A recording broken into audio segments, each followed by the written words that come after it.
Hello my sweet and lovely viewers, তো কেমন আছো তোমরা সবাই? আশা করি প্রত্যেকে অনেক অনেক ভালো আছো। আজকে আবারও চলে এসেছি নতুন আরেকটি ইনফরমেটিভ ভিডিও নিয়ে। আজকের ভিডিওতে আমরা কথা বলবো থ্রুআউট প্রেগনেন্সিতে কোনো একটি সময়ে সাপের স্বপ্ন দেখলে সেটা কোন সন্তানের দিকে ইঙ্গিত করে সেই বিষয়ে আজকের আলোচনা।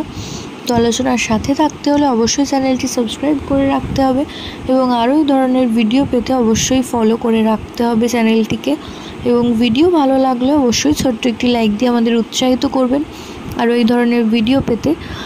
তো থ্রুআউট প্রেগনেন্সি যে কোনো সময় যদি কোনো গর্ভবতী মা দেখেন গর্ভে কালো রঙের কোনো সাপ তাকে জড়িয়ে রয়েছে বা তার কোলে রয়েছে বা তার আশেপাশে রয়েছে, তো সেক্ষেত্রে ধারণা করা হয় যে গর্ভের আগত সন্তানটি একটি ফুটফুটে পুত্র সন্তান আসতে চলেছে।